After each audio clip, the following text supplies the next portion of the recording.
Gimana sih dari sudut pandang psikologi Mbak tentang fenomena ini? Iya, oke. Jadi ini kan sebuah fenomena sosial ya, sama halnya mungkin waktu awal-awal ada dating apps kan. Benar. Jadi kan karena ada demand, pasti kemudian dipenuhin dong. Betul. Gitu. Nah ini menjadi sebuah fenomena sosial yang ternyata itu juga bisa menghasilkan gitu. Nah di satu sisi ini memang aku juga melihatnya ada sepertinya kebutuhan finansial dari para pelaku ya, atau mungkin yang kedua juga karena memang nggak punya aktivitas aja gitu kan, sehingga memanfaatkan momen seperti ini Kayak si menjadi Lele tadi nganggur ya. dong. Iya, Nah, kayak si Lele bisa tadi kan jadi- bilang juga awalnya karena kesepian Iya, gitu. Akhirnya dia betul. mendaftar jadi talent Benar gitu ya. Jadi kalau faktor kesepian itu kan memang lebih kepada psikis ya. Dan seseorang itu kan memang membutuhkan orang lain biasanya yang nyaman untuk diajak ngobrol, untuk diajak bincang-bincang gitu ya. Jadi kalau kita lihat fenomena ini sebetulnya bisa jadi sangat memprihatinkan kalau misalnya mempengaruhi secara mental, apalagi kalau pelakunya itu adalah misalnya anak-anak atau remaja Di bawah umur di gitu bawah ya. umur yang kemudian mencari uang jajan tambahan lain dengan aktivitas ini. Nah itu yang nanti perlu untuk menjadi perhatian khusus nih buat para orang tua juga kan, dan masyarakat bahwa ini tuh ada gitu. Jadi nggak boleh abai dengan fenomena seperti ini gitu. Sebelum kita lanjut mungkin kita tanya dulu, apakah Kuku sekarang lagi kesepian? Enggak? Enggak sih. Enggak ya? Tapi Aman ya? makin tertarik gue bukan jasanya itu. Kayaknya bisa.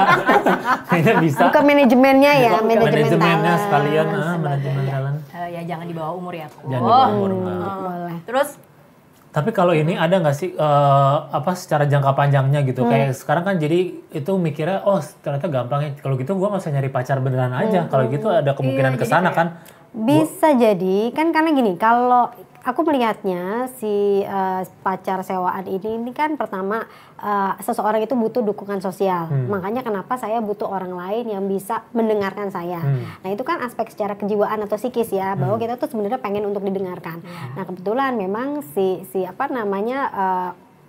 pelaku atau misalnya mereka yang memberikan jasa ini memang harus punya profesionalitas, bisa memberikan kenyamanan gitu, sehingga para klien yang menggunakan jasanya itu menemukan kenyamanan yang dia butuhkan, dukungan sosial tadi.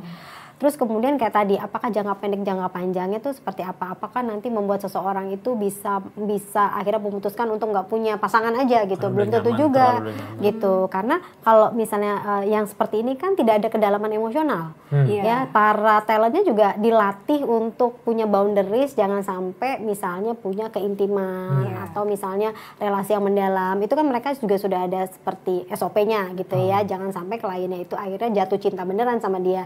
Itu kan sudah dilatih juga mereka kan. Nah, jadi untuk hubungan seperti ini itu memang sifatnya temporal. Kalau jangka panjang belum tentu gitu. Jadi akhirnya membuat orang jadi aku kayaknya sudah menemukan kenyamanan di sini. Enggak, karena kita kan sebenarnya membutuhkan orang-orang terdekat yang kita sayang tapi long lasting kan, yang punya kedalaman emosional. Kalau ini enggak, hanya di permukaan, udah nyamannya sekarang, terus besok-besok namanya juga sewaan, selesai kan waktunya gitu ya. Terus dia misalnya mau perpanjang lagi, nah aku nggak tahu tuh di sistem manajemennya seperti apa. Ada gitu. maksimalnya Iya, nggak ya? ada maksimalnya enggak gitu. Soalnya ntar kalau ternyata dia anak konglomerat, dia sewa aja.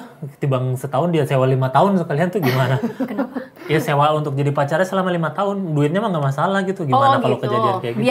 Biar nggak usah kayak punya komitmen gitu Iya. ya. Udah, Iya. yang penting Nggak, punya pacar tapi tidak berkomitmen gitu maksudnya. Enggak, maksudnya dia kayak kalau mau lanjut terkendala duit, kalau misalnya ternyata orang kaya banget gimana tuh? Dia nggak ya kan? Kalau itu mungkin lebih kepada pembuktian secara sosial bahwa saya punya pacar gitu kan. Nah, biasanya suka kita kan ditanyain tante iya, kan. jadi kenapa makanya ada ya disewa untuk keundangan, disewa Iya. untuk misalnya acara Konser, keluarga, nonton konser konser. gitu. Karena remaja dan dewasa awal itu kadang-kadang kebutuhan untuk mendapatkan pengakuan dari publik bahwa punya pacar itu sesuatu Tinggi yang ya. pride banget kan. Makanya ya bisa aja mungkin dia ya tadi apakah mungkin gitu ya, kan kita nggak tahu manajemennya, udah sewa aja misalnya setahun gitu.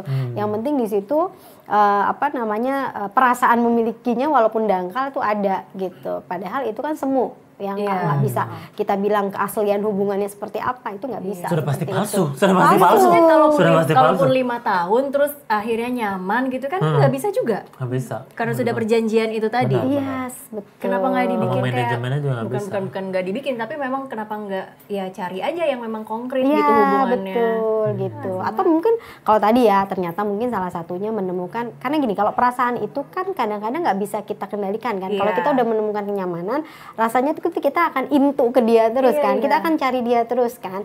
Nah kalau misalnya itu bersambut dengan salah satunya, ya berarti kan mungkin salah satunya itu dapat apa sanksi atau potongan apa dan lain sebagainya. Nah disitulah dia harus menemukan konsekuensinya gitu, bahwa saya memang harus lepas dari manajemen karena memang saya tidak bisa membendung perasaan cinta saya nih sama dia gitu kan.